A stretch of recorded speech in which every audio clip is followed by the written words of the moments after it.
Today on the show, depression.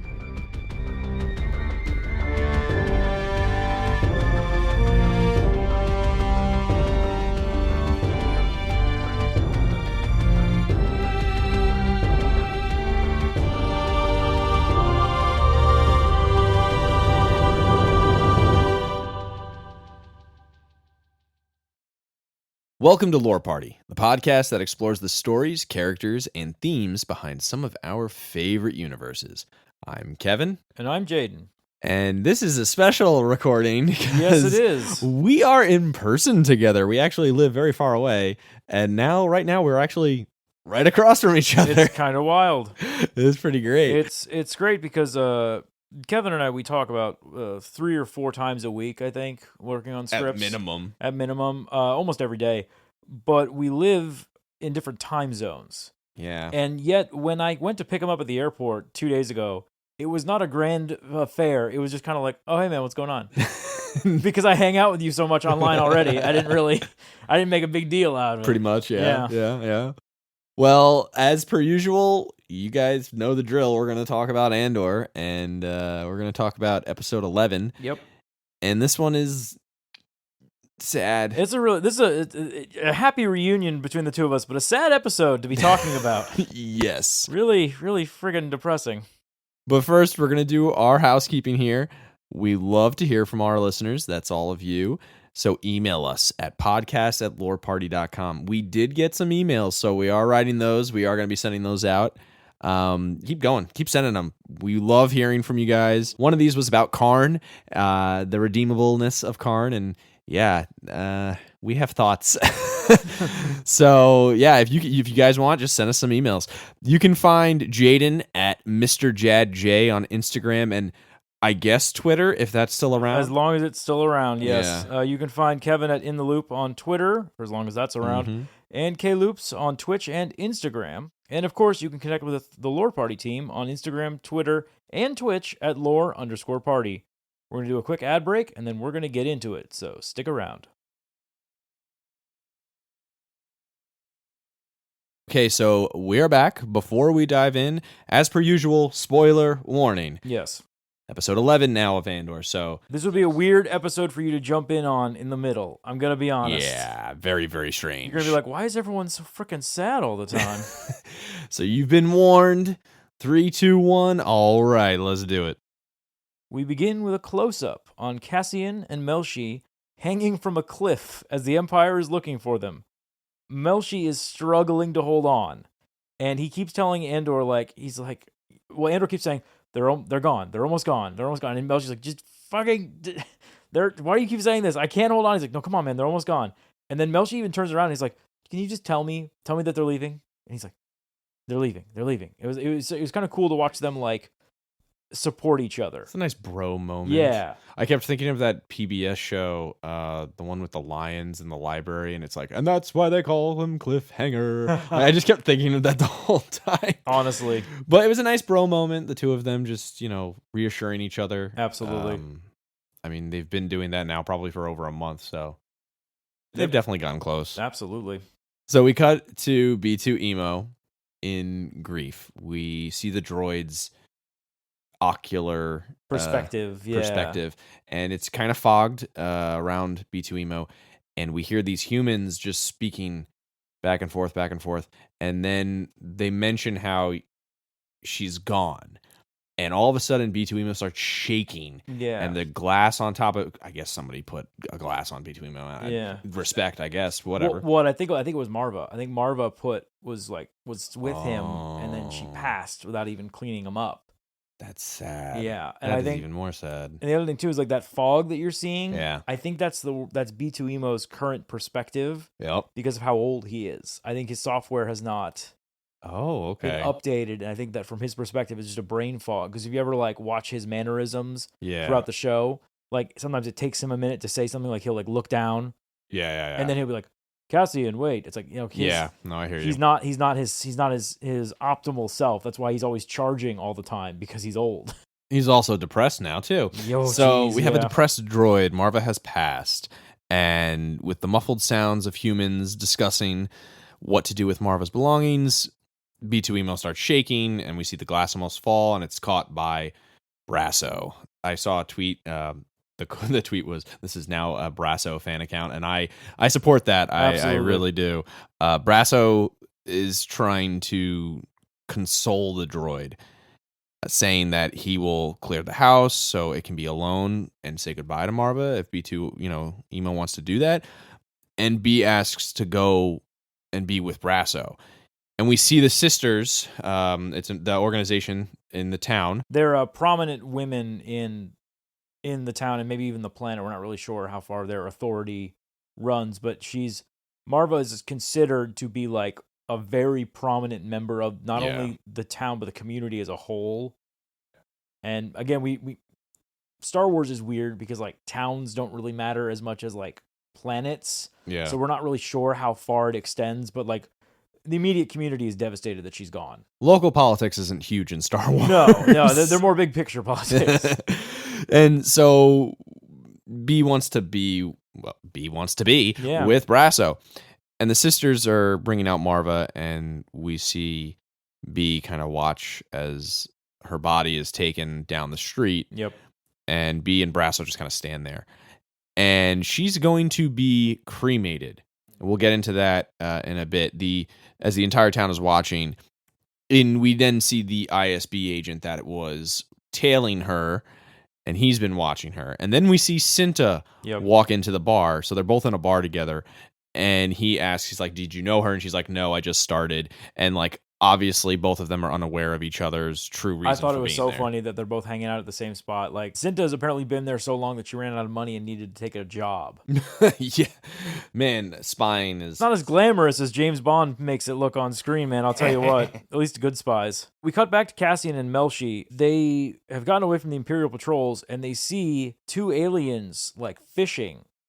These two big, great-looking aliens. In fact, someone pointed out that one of the aliens, the one with like the knife for a hand, kind of resembles the aliens that Anakin encountered in the old Tarkovsky Clone Wars series, the old like animated 5-minute episode 1, when he rescues a colony of tortured souls from the Separatists. I was like, that's kind of a stretch, but also like it's kind of cool if that's true.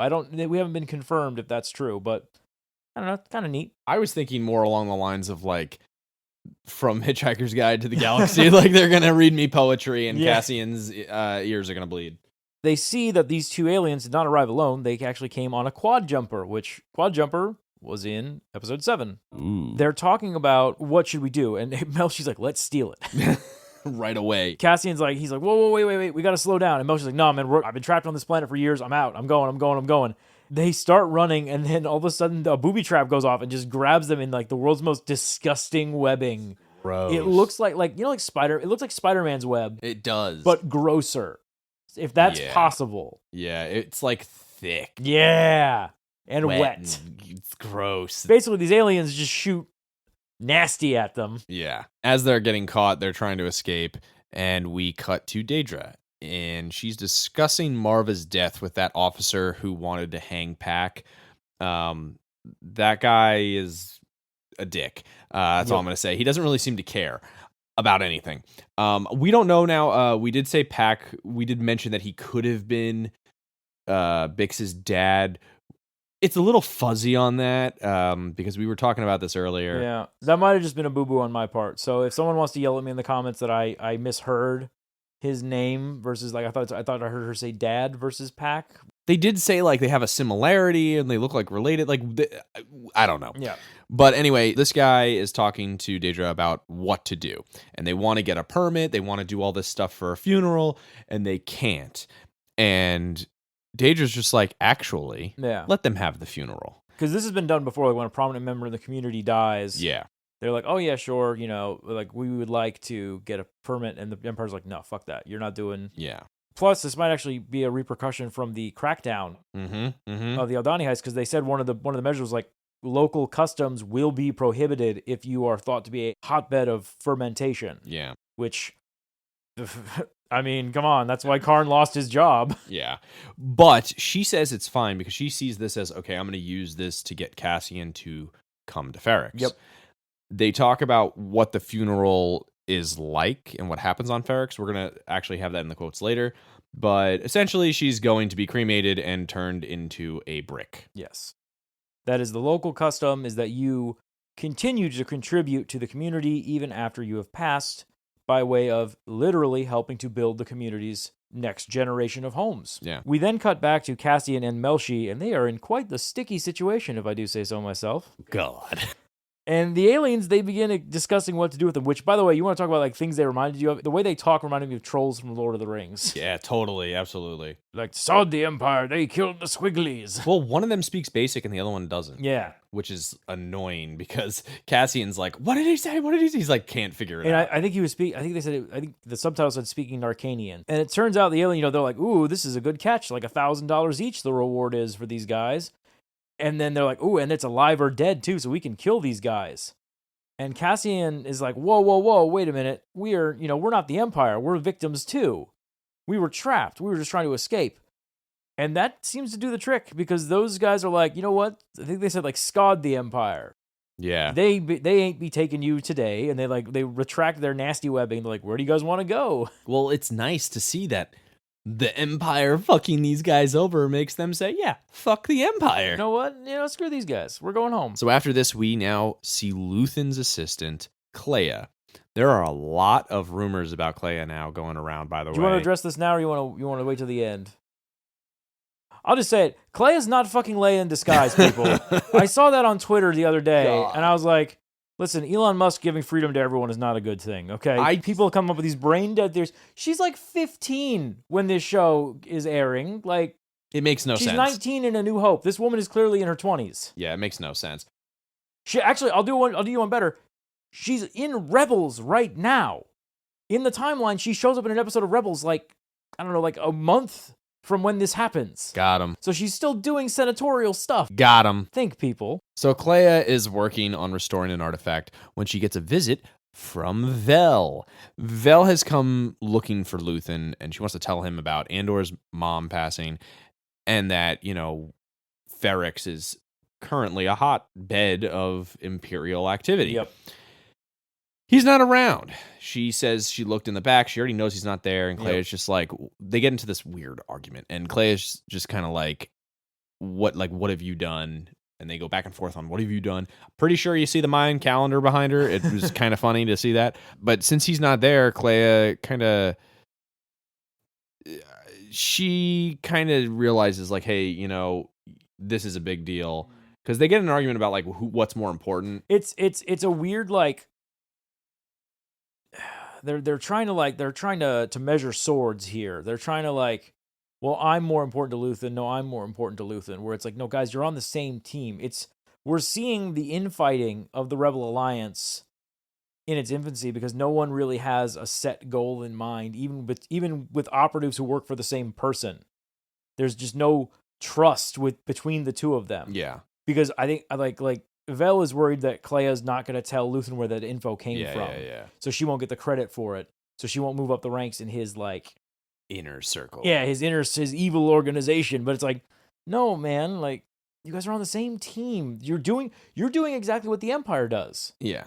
I mean, that's what he said, right? He says he's cursed to play by the book, essentially, of his enemy. Which you see that in his operatives. He's fomenting this rivalry between them. We were talking about this earlier. He doesn't tell the whole truth ever. He always has at least a little bit of a lie in there. And I think that's like, I can't believe I'm going to say this. I think that's trickled down into his people. His people. Yeah, his people don't know. Well, they don't know. They don't know what you know. I don't know what you don't know. Then there's just no one has the full picture, which is compartmentalized. It's what you got to do when you're waging a guerrilla war, but it does lead to these awkward situations. Yeah, and so they argue for quite a little bit until finally it's like, hey, the information is so important that none of this matters. Yep. Which, side note about the shop before we move on, I am so surprised they haven't tried to sneak in an Indiana Jones artifact among the other trinkets, because that is absolutely something Lucas would have done. You're right. Absolutely. Because he did the reverse of that in Raiders of the Lost Ark. R2-D2 and C-3PO are on the Ark of the Covenant. Yeah. Or on the hieroglyphs in the Ark of the Covenant room. So I'm very surprised they haven't flipped that yet. And we got one episode left. We have other episodes too left. That's true. So you never But know. I'm just like imagining just seeing like the Holy Grail just like sitting there somewhere. That'd be That'd be cool. kind of neat. That'd be cool. So we cut back to Ferrix, and we see the Imperial agent. He's still hanging out at the pub, and he watches the crowd as Brazo goes to collect B2 EMO. And that poor droid, Brazo walks into the room and he's like, "Hey B, come on, man." And B's still sitting on his charger, and he's like, "I'm charging," and he's like, "You've been there all day." Yeah. And it turns out that what's going on is he still thinks that there's a chance Marva's going to come home. No one has really explained to him that she is not coming home. This is, I texted you this before we did the episode. I was like, this is like when an owner dies and the dog is like waiting for them to come back. Like the dog doesn't know that she's not coming home. Brazo's like, B, she's not going to want you to be alone. She wouldn't want that. And he's like, well, you could stay. And Brazo's like, fine, one night. We'll stay one night. And then the little droid gets so happy, he comes out of his charging pad and he's like, all right, thank you. It's just such a sad freaking scene, man. It's depressing. And this droid is now my new favorite droid. Who did he overtake? What was at the top? K2SO. Okay, definitely. that's fair. That's fair. I saw this tweet that said B2 Emo has anxiety and like basically depression. And I was like, man, they are making these droids more human every single time. Human, he's a Gen Z. Oh, God. He's a millennial. Yeah. After this, we cut to Bix being brought in for yet another interrogation. She looks rough, by the way. She looks terrible. She looks like she's a walking corpse of a drowned victim. Like, it's so bad that, like, even when the guard comes to get her, he's carrying her. Like, she's leaning on him to get her into the room where they're going to conduct the it's not even an interrogation at this point. It's an interview. Like, interrogation would imply force. They're not even wasting their time. Dr. Gorst isn't even there. Yeah, they threatened to call him, but she doesn't even say anything. She doesn't say a word. She does not say a single word. They show her Anton Krieger. Yes. And they want her to tell them if that's Axis, if that's Luthen. Yes. And you can see the fight. I know you were telling me this earlier. You can see the fight in her to want to protect Cassian, but also not want to be tortured. Yeah, there's that moment in her eyes where she's like, I can say yes. And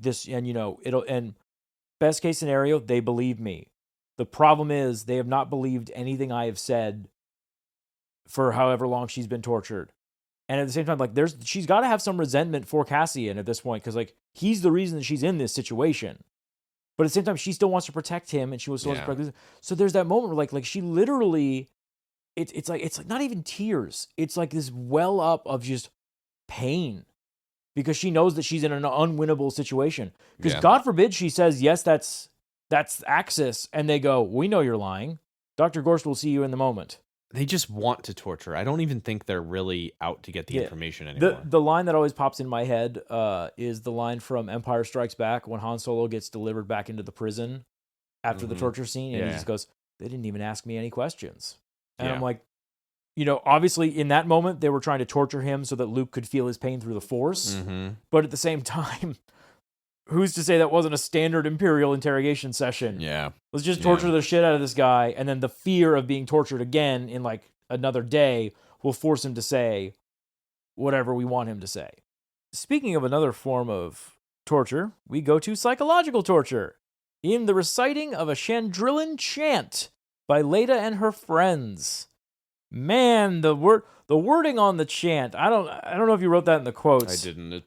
It's really bad. It's weird. It's like because Star Wars, at least I feel, has always been a very feminist place, if you will. Like just like so it's very weird to hear like they're like, like the wife must obey. The wife must be faithful.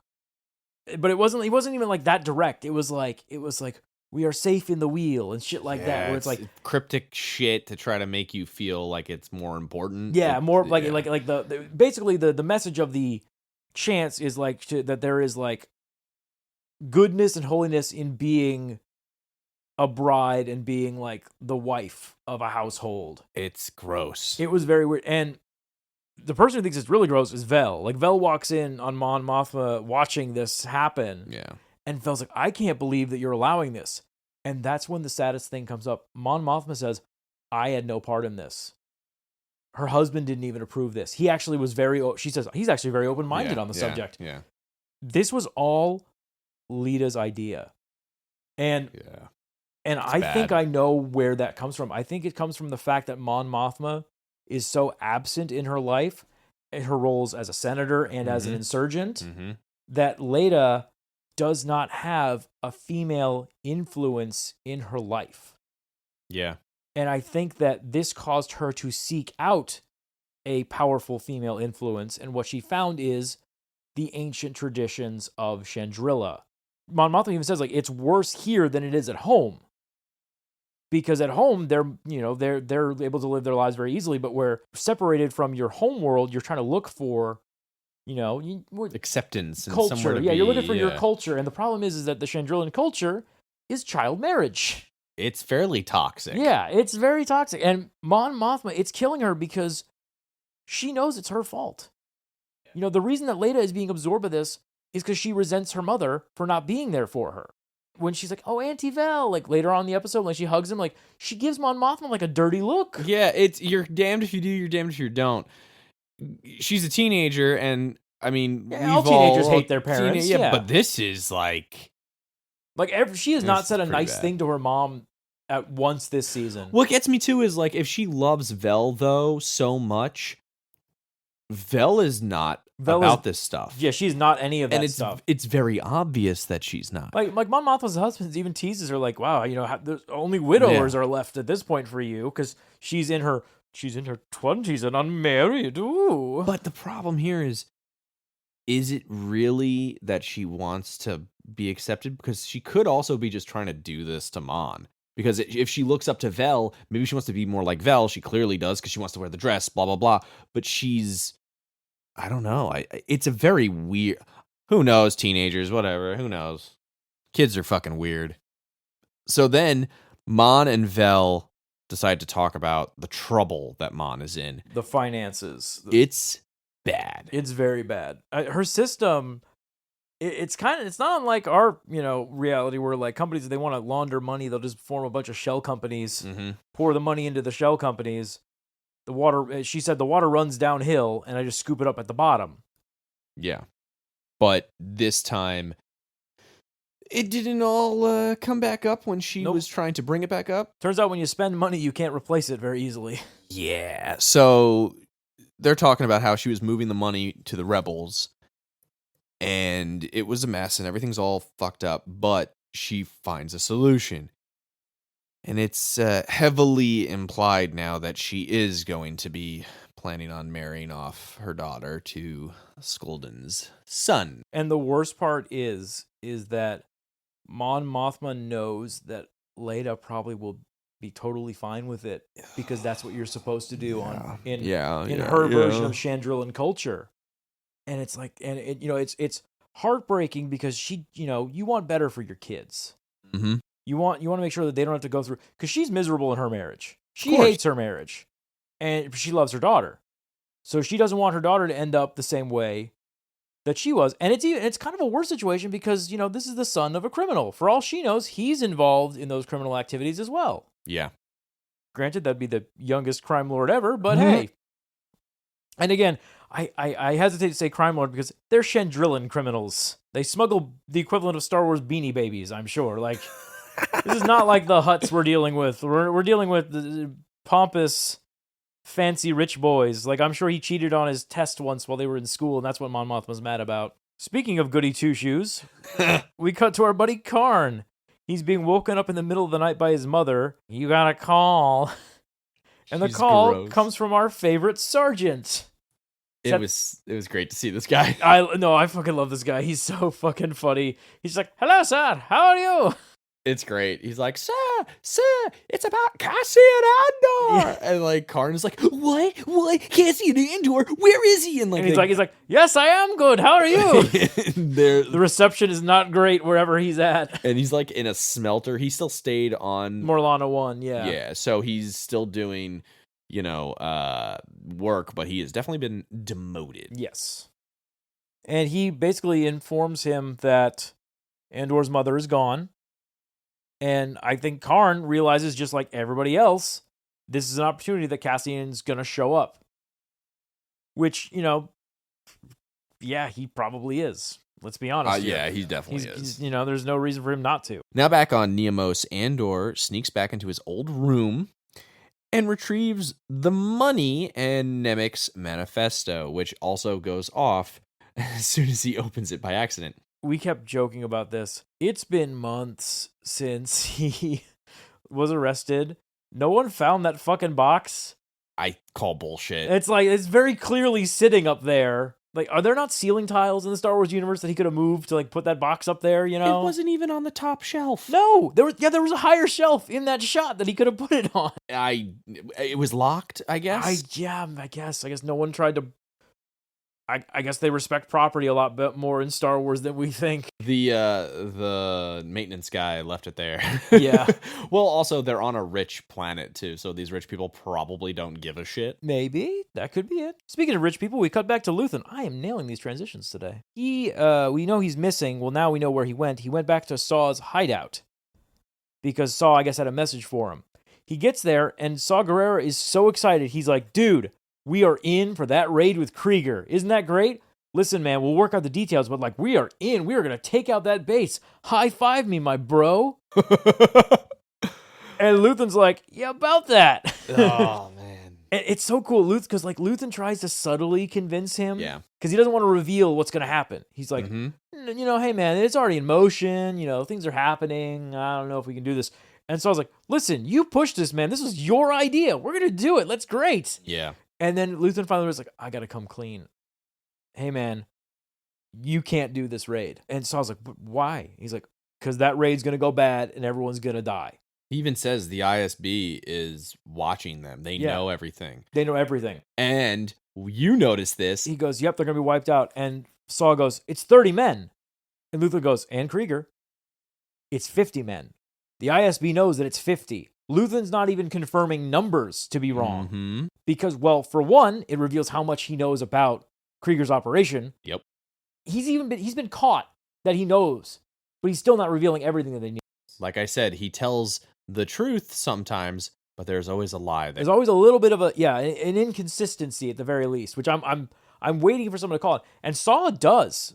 Saw's like, he's like, how the hell do you know all this stuff? You must have an informant. Or you're an ISB agent. Yeah. He's like, you're an ISB agent, or you have informants in Krieger's group and in the ISB, and probably even here.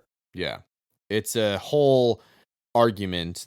We have some of it in the quotes, but it's a pretty bad situation. We see, because when we first introduced to Saw in Rogue One, obviously people have seen him in the Clone Wars, but when we see that version of Saw in Rogue One, he's fucking paranoid as shit. I wonder why. Yeah, because he was there at the beginning of the rebellion, and he knows the leaks can cause death. Yep, and possible dismemberment in his case. Yes. God, he's fucked up by Rogue One, isn't he? He's very, very. Is he even considered human by Rogue One? Yes, he is. He's more machine than man. Oh my! You said this. He's the rebel Darth Vader at that point. Pretty much. He's even got I read in the lore. He's like a prototype of Vader's suit apparatus on him. That's why sometimes when he pulls the oxygen out to suck on it, you hear the a little bit. Makes sense. So throughout this whole thing, Saw questioning him, Luthen, he goes, oh yeah, I got an informant. It's Two Tubes. What a name. And fucking Two Tubes is like, whoa, what do you mean? Hey, boss man, I'm all good. And he tries to go over to talk to Saw. And when he does that, Luthen pulls his fucking gun out of Two Tubes' holster and puts it in Saw's face. And you know what, honestly? Saw's eyes light up when that happens. Yeah. He's like, oh, I get to kill something. All this subterfuge is gone. You're clearly a bad guy. He's like, there's no way out of this alive. And Luthen just hits him with this is the only way you'd fucking listen to me. Yeah. Think about it. If I was ISB, I would have given you up. Yeah, I would have just let you go and fight. I would have let you go off, and you would have gotten killed along with Krieger. They kind of agree to the whole long game thing. Yeah, they're like, hey man, listen, we're getting into the quotes, but it's listen, you got to play long game with me here. Yeah. which is hilarious. He's telling that to Saw because Saw has been playing the longest long game ever. He's been playing a long game since before the Empire existed. Yeah. So after this, we see Karn, who waits for his mom to leave the apartment complex. And then he breaks into her safe and steals her credit card.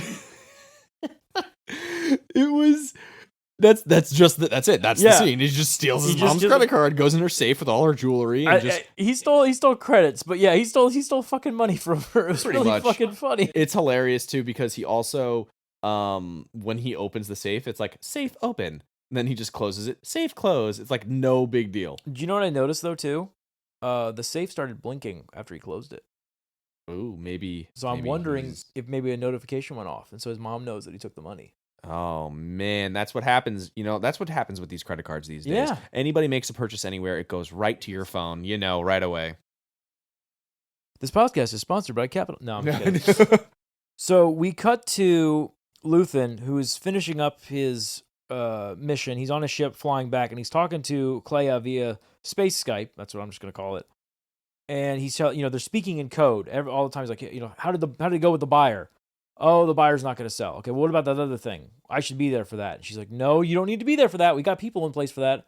I think heavily implying that Luthen wants to go to Ferrix to try to grab Andor. By grab, I mean kill. I think Luthen wants to kill Andor because he still thinks he's a threat. I don't know about kill. I think he just wants to at least intercept him. Well, he wants to wrap up that thread however he can. Yeah. Because there's a part of him. I think there is a part of him that like sees him as a asset still. Mm-hmm. But like, how much of that is an asset or just him like trying to clean up his mess? Yeah. Because Andor running free is a mess for him. It's a loose thread. Is. Yeah, you're right. While they're doing this, like he gets a notification from his computer. He gets intercepted by an Arrestor class cruiser, which, for those of you who don't know, it is a ship that is based directly off of the original concept art for a Star Destroyer.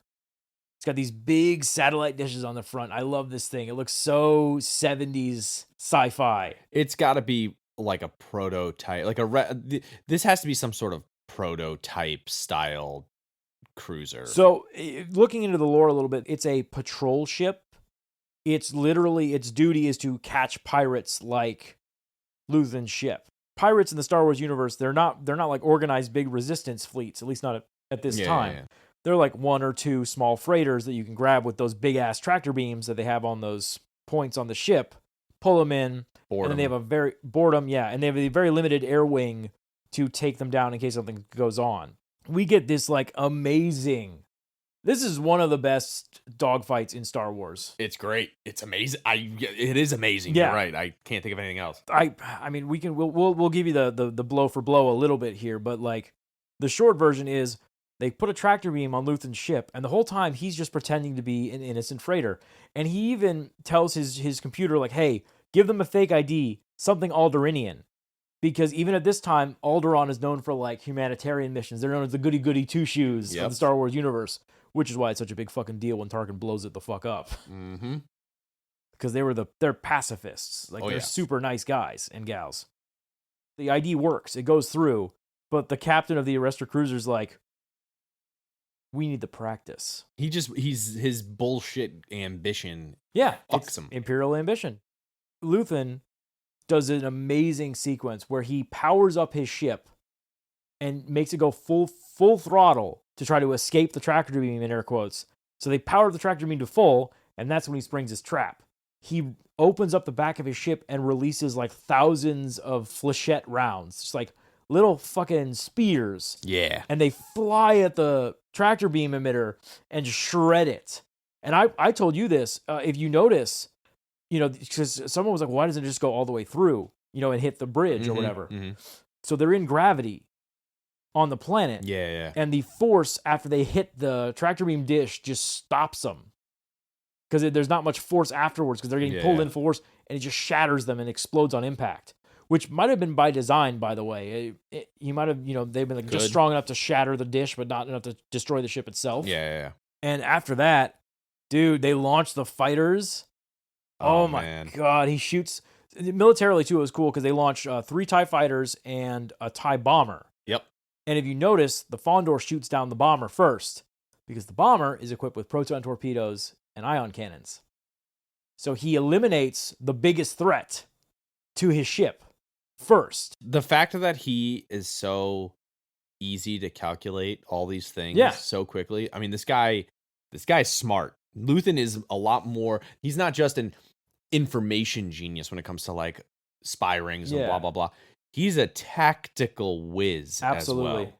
Which we're gonna get cut to stupid theories that I saw on the internet, but this one I actually like a little bit. Someone said that Luthen could be General Kraken from Legends, and then also he made a brief appearance in Return of the Jedi. No, that's not. He's not General Kraken. He's very heavily inspired by the Legends General Kraken, who did all the espionage stuff for the Rebellion.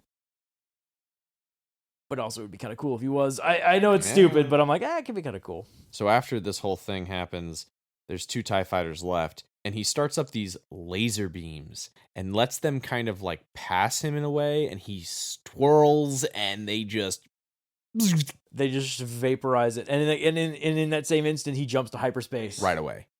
And you see the ship commander just staring and looking down, like, God dang it! Yeah, I'm fucked. Because very clearly that he says, "Where is my air wing?" Very clearly, the entire Arrestor class's air defenses were just wiped out. Yeah, his ship is now inert. After this, we go to Cassian, who's making a call, and he's calling Ferrix, and he calls Zan. Zan's the guy who was in like the first 3 episodes when he was trying to leave. He was the guy that cut him a deal on the ship. Yeah, he's the guy who was with the alien in the booth. And they were arguing about what it's going to be an hour to get your ship and all that stuff. That's who he is. And he's calling the freight yard, and he tells Andor like, "Hey, your mom has passed." And then what happens though is he's using Cassian's name, and Cassian's like, "No names, no," and he uses it 3 times. And Cassian just finally like doesn't say anything the 3rd time. Yep. And he just kind of like hangs up, backs away. Yeah, he backs away from the phone. Yeah. And we see that Melchi's watching off to the side. They have like new clothes on. Very clearly, Andor gave, they used the money to buy clothes and things. You pointed out that Melchi has a necklace on. Yeah. Gotta have that bling, man. Gotta have the drip, even in the Star Wars universe. Melchi's shirt actually looks like the prison. It's a bunch of symbols that look like the prison they came to. And Cassian is wearing the most ugly 1970s outfit, terribly color mismatched. Gross. Very, very Star Wars. Well, and I think the symbolism there is just that Melchi is going to continue to wear his prison experience on his sleeve and out in the open, because he even says to Andor, people need to know about this. He asks Cassian, like, how many people do you think made it? Because I brought this up in the last episode. I said, there's only 2 of them. We only see 2 of them make it to the beach. Yeah. So who knows where everybody else went? Of the 5,000 people, 2 are dead. Or 2 make it. Mm-hmm. That's crazy. And then we end the episode with Cassian staring out into the sunset on a beach. Very reminiscent of Rogue One. Absolutely. All right, with that recap done, we are going to take a quick ad break, and then we're going to get into our thoughts, talk about some of those great comments, and where we're going to go for the season finale. Stick around.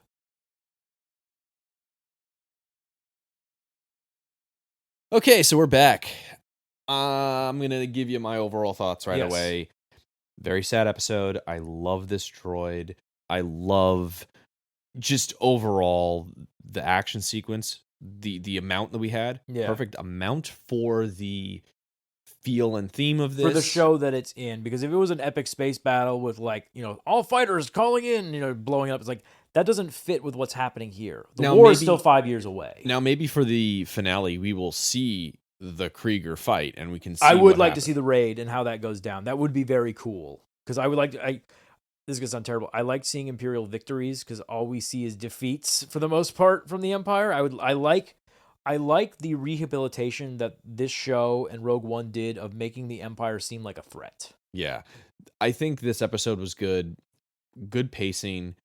I think for the theme of it, of, basically being sad and just a depressing episode. Like I just like I can't, normally I'm like, oh, the theme is being stuck in a prison, your own mind. This is just depression. Yep. I feel really bad for this droid. Oh, dude, I saw someone posted a meme on Twitter. It was like, what do you think happened to Kino? And someone was like, he drowned. And I was like, listen, Hey, I don't need to know that. I don't need to think about that. I saw that exact tweet and I tweeted, you shut your fucking mouth yeah, right now. Like, I don't need that. I don't need that negativity today. But overall, I think this episode did portray depression in a very good way. Yep. Just the physicality of the sadness for Bix and seeing Mon Mothma be terrified of how she let this happen to her daughter. Yep, and how she's basically going to have to cross that line in order to continue to help the galaxy. Exactly. It's gotten really bad for everyone, even Luthen. So yeah, even though Luthen escaped an incident, his ship is burned now. Like, he's probably going to have to throw that ship away. Everything is just shit for everyone. I will say, though, I kind of like what they're doing with Cassian, because in a way, Cassian is a little free from his obligations at this point. Like, he doesn't, because for all he knows, Bix is fine. Bix has moved on. Pack's fine. Everybody on Ferrix is fine, except for his mom being dead. Mm-hmm.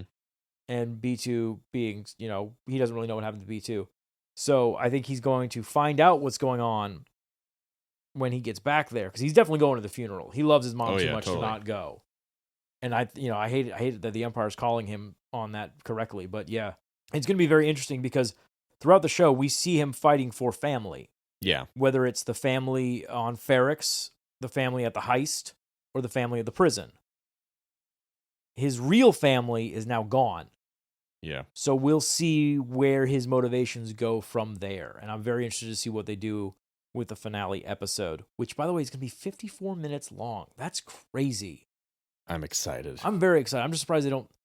I guess 13 episodes is a harder sell than 12. This isn't Netflix after all. Our last episode for Andor might be a little long. Sorry. Yeah, we'll see.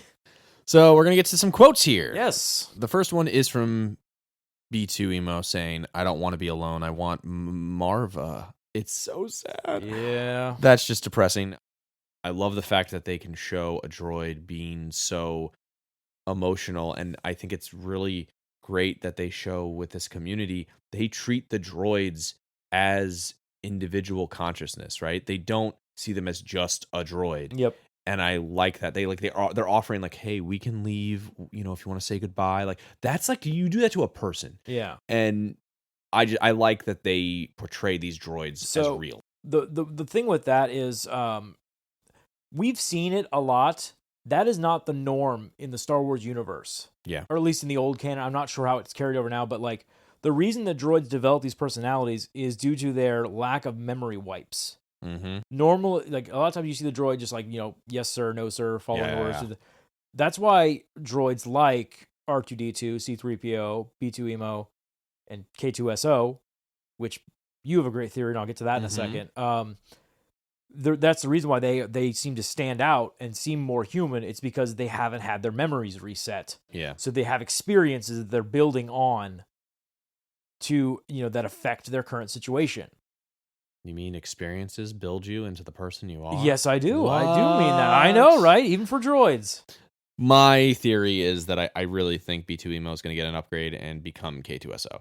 I think I agree with that, because the rapport that they have seems like old friends and less like, because if the timeline lines up, they'd have to work together for a while. Yep. So it'd be very weird for him to get the droid like 2 weeks before Rogue One. Exactly. And him being so protective, because K2SO is very protective over Cassian. Oh yeah.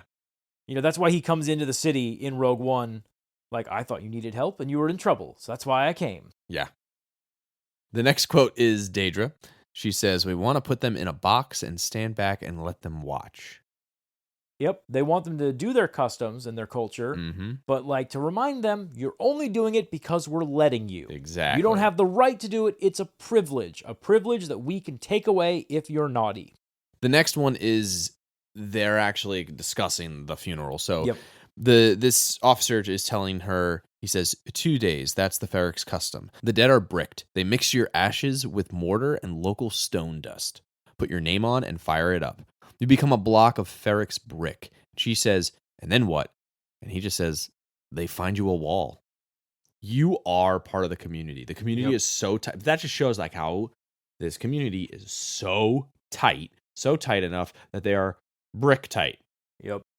And that's why the trust thing with them, no wonder Bix isn't, saying anything. Yep. I will say this. It's kind of depressing knowing that Cassian gets vaporized in Rogue One and never gets to become a brick like his mom. Stardust. Well, Jyn becomes Stardust, which is great. Yeah. Fits with her name. Mm-hmm. Cassian does not get to become brick. Oh, well. Cassian, no brick. So the next quote we have is Vel to Clea. I gave him Aldani. What have you done lately? And she replies, I don't have lately. I have always. I have a constant blur of plates spinning and knives on the floor and needy, panicked faces at the window, of which you are one of many. I mean, she's got, she's second in command to Luthen's cell. She's doing a lot of work. Yeah, and because they got to do their day job on top of running a criminal conspiracy. That's the thing. She is very important. She might be viewed by Vel as, oh, you're just the secretary. No. She is Luthen's conscience. We see it so many times where Luthen's panicking, and she's like, "Get your shit in gear, man." Yeah. Because he's like, I gotta go find Andor, and she's like, "No, you're risking yourself and the entire operation by doing this." Because here's the thing: if Luthen gets caught, he knows everybody. He will tell. The Imperials are very good at breaking people. I mean, it'll take them probably a while. They're good at what they do. The next two quotes are actually Mon Mothma. So the first one is, I thought it was really interesting when she says, he's strangely open-minded on this topic, talking about her husband. Yeah. Which it was one of those things where, if you ever get in an argument with somebody and you hate their guts and the person you don't like, whatever. What's that old Onion quote? The person you hate the most has a good point. Yeah, it's you then all of a sudden agree on something. You hate each other, you're fighting, and then somebody says something, and you both are like, "Hey, that's fucked up, right?" And the other person's like, "Yeah, I don't know, that's really fucked up." It's like, "Yeah, right. We can at least agree on that, right?" It's one of those things. That line from Falcon and Winter Soldier, that meme, he's out of line, but he's right. Yeah. The next one is who knows what he knows, and that's talking about Luthen. Yeah, that's pretty great. Who knows what he knows? She's not sure if he knows everything about what's going on with her financial problems or what. I do think he does. Yep. But that's the thing. Who knows what he knows? We don't even know as the viewer. The next quote is from Karn's mom. After the voice Skype call, space Skype, we don't really know what's going to happen. We're sitting there okay, what's Karn going to do? Yeah. He barely got any information out of there. But he got plenty. Here's the thing. I don't think he was ready to act on that info until his mom says this quote. And the quote is, "The mystery of your former triumphs has been vanquished. I can sleep peacefully now." Just being her usual shitty self to him. Yeah. And I think that sets him off. I also think, though, she doesn't realize that he got a lot of information from that call. She sees him panicking and stuff. And I think she's like, oh, haha, you didn't get anything from that. He got a lot from that. Yeah. She does not think very highly of her son, clearly. No, not at all. So I don't think she expected him to act on the information that was given. I thought it was just okay, now you know what's going on. Now you know where you fucked up. Cool, I'm going back to bed. Yeah. The one little thing that we wrote down here is when Cassian opens up the manifesto, we hear Nemik's voice say, "Tyranny required," and then he closed the book. Yep. I think that's part of Luthen's mindset where tyranny is required for rebellion. They need to be tyrannical, and you need to let it happen for the rebellion to be stirred, to grow in strength. Yeah, because if people are content, they're not going to rebel. Now, one quote is from Luthen here, where when Luthen shows up on Saw Gerrera's planet, they take something from him. They take a stick. A stick, sure. Well, I thought it was one of those, seeing glasses from pirates. Yeah, I thought it was a collapsing walking stick. Yeah. But Luthen looks at the guy because he's about to mess with it, and Luthen just stops him and looks at him and says, "Put it down or give it back." Yep. Back to our weird internet quotes thing where they're like, "It's a lightsaber." It could be. Could be. And that's where I go, we don't know. We're going to find out. We're definitely going to find We're going to find out. Yeah. So this is the actual quote of Saw Gerrera talking to Luthen about Krieger. And he says, "You're willing to burn him." And Luthen says, "You're the random factor. It's 30 men plus Krieger. So you know he's doomed." And that's kind of the back and forth. One, we've already talked about the lie of the 30 men thing, unless Krieger actually counts for 20. But it's just kind of shows how Saw Gerrera is concerned about the situation way more than he doesn't give a fuck about anything else. He's like, wait a minute, this is screwed. Why do you keep going with it? Saw Gerrera, the last thing he wants is to be used. And I think he's very afraid of being a pawn. Because he was a pawn for the Republic when they were fighting against the Separatists on his planet. He does not want to be a pawn in someone else's war. He wants to be in charge. His faction should be relevant in his mind. Oh, yeah. Because he's been fighting for, the 15 plus years since the Empire was formed. Then Saw Gerrera says, "You have people everywhere, don't you? All of your sources. Someone with Krieger, someone at ISB. Maybe there's someone here." He doesn't care now about that. Now, like you said, he just cares about being used. Yep. He is pissed. He is paranoid as fuck. And he keeps looking around like, who is it? Who is it? Who is it? Oh no, oh no, oh no. Which is how we get the two tubes scenario. Yes. And then they start talking with the gun pointed to Saw's face. And I love this part because Luthen gives his reasoning for why he's willing to burn Krieger. He says, Krieger goes down, the ISB will feel invincible. They'll feel untouchable. We'll have a clear field of play. The alternative? Krieger pulls out, we wave him off. They'll know, they'll have to wonder. They'll trust nothing, just like you're doing now. And he's right. Absolutely right. Yeah, because we watch the way that the ISB is talking from they don't know, but we know that they think they're catching Axis. They think that Krieger is the end. Yep. Here's the thing. I think the ISB director thinks that. I don't think Daedra thinks that. I think Daedra thinks that it's just a part of the puzzle. I agree with that. Yeah, I agree with that 100%. Yeah. Because Krieger is too much of a well-known name to be this secret operative thing. And I think she kind of realizes, like, there's no way he's going to do something to risk himself. Because clearly Aldhani, he wasn't there. And we know he wasn't there. And the last quote is Saw Gerrera looking at Luthen and agreeing with him. And he says, "For the greater good." And Luthen says, "Call it what you will." And he just looks at Luthen and says, "Let's call it war." Yeah. And it's perfect. It's awesome. It shows that they are both in an understanding of anything. People need to die in war. There's no way that this can succeed without some sacrifices. Exactly. They realize that this is war and anything can happen. Yeah. And honestly, there's a scenario where soldiers have to die in battle, and soldiers know when they're being sent to their deaths. And, maybe they, in their own way, if they kind of imply, like, if the roles were reversed and it was Krieger being told this stuff and Saw was being sent off to die, Krieger would accept it. That's how this goes. They need, because once Krieger's gone, they'll be able to do whatever they want. The other thing, too, is Luthen says that the reason why he's telling Saw is Saw has seen his face. Yes. Krieger has never met him in person. Well, there's that great line. We didn't write it down, but I love that line where he says, "I was in the room, but he doesn't know me." Yeah. He doesn't realize that it was me, that I am who I am. I'm just another face to him. Yeah. So Saw Gerrera knows, and he could be a compromise. And that's one of the reasons why he's telling him he's more valuable. Saw's more valuable to Luthen. Exactly. Okay, let's get into our questions before we wrap up. I think my biggest question is, how the hell are they going to wrap up all these threads in one episode? I don't think they're going to. I don't think they're either. I mean, think about this. This whole thing started because of Andor looking for his sister. That thread got dropped immediately. I do think it's going to pop up again. I joked and said that I thought Luthen's assistant could be his sister. Yeah. She was adopted by Luthen, and that's why she's so close to him. That could be a thing. Bad internet theory. Someone was like, what if it's Daedra? And I'm like, she's too white. She's too white, Yeah, no. man.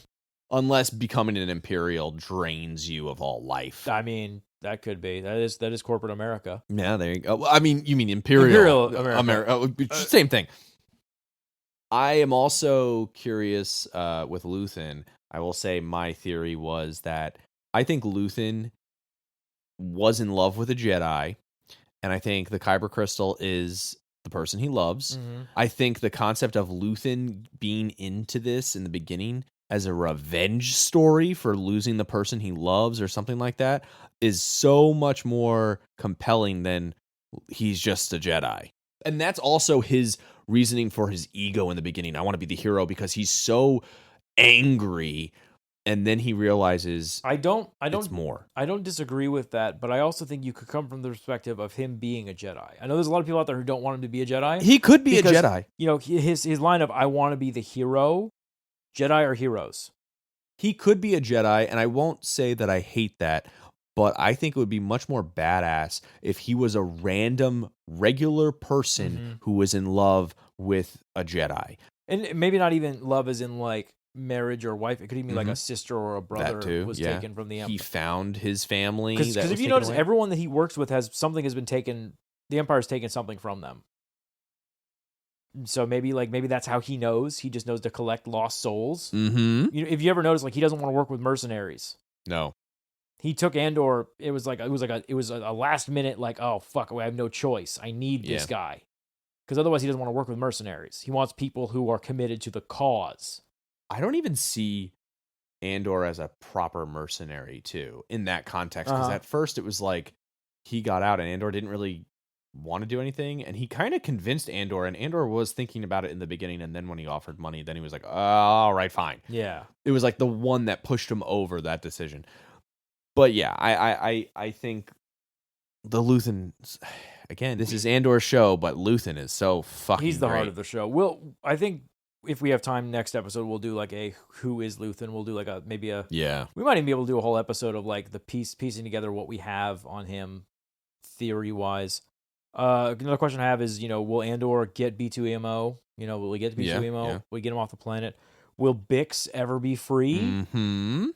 I mean, I would imagine that Andor would want to save her when he comes to the planet. Brasso will tell him, hey, she got taken. Yeah. And finally, I hope we get to see the raid. I want to see too. Krieger's raid fail, because like I said earlier in the episode, I like it when the Empire looks scary. Yeah. It's cool to watch them win, because it shows that they're not the cartoon characters. Like, dude, I hate that goddamn meme of like, oh, stormtroopers can't hit shit. It's like, every time that they've been like, how have they taken over the galaxy if they can't shoot you? Plot armor. That's how it is. That's the only reason that Luke and Leia aren't dead, is they have plot armor. I definitely also have all those questions. That's also me. I'm also curious to see the process, because we see some Ferrix stuff, right? We saw Hammer Guy again, and I want to see more of the Ferrix customs. Like, I want to see the process of her becoming Brick, and I think they're going to show that in the beginning. I think that would be a really nice way to start the episode. Oh yeah. I'd also like to see more of like what happened to Kino Loy, because fuck you, Kino Loy is the most badass leader, I think one of the most badass leaders of any prison escape. I saw a meme where it was Kino Loy. You've heard of Elf on a Shelf. How about Kino on a Camino? And then the comment said, "Oh no, water planet, he can't swim." Oh no! But I really hope he lived. I'm gonna keep that. I really have hope that more prison people as well just survived. It'd be kind of cool seeing him show up like next season, maybe. Hell, oh my god, I just thought about this. What if they do a double agent arc? Ooh, that'd be cool. They turn him, and release him, because he was already fine working for the Empire. Well, until he realized the Empire was fucking him over. Yeah, but like they could totally like brainwash him, break him, and like have him be a double agent. Like in season 2, like he saves Andor from like a raid or something, and then later on betrays him. There's just so many things that I don't think they're going to wrap up in this season that they're going to No. leave on a cliffhanger, and I'm totally fine with that. I prefer that. I don't want a nice bow on it. Yeah. So yeah, I'm excited. Final thoughts for me. I need more of this show. We've been saying it in every single one. I need more of this show. 12 episodes was not enough. And with that, we hope you enjoyed this episode, and if you did, please take a second to rate and review us on Apple Podcasts, Spotify, or wherever you get your podcasts. It really helps us grow the show. And be sure to connect with us on Twitch, Instagram, and Twitter, as long as it exists, at @lore_party. Thank you so much for listening, and we will catch you on the finale.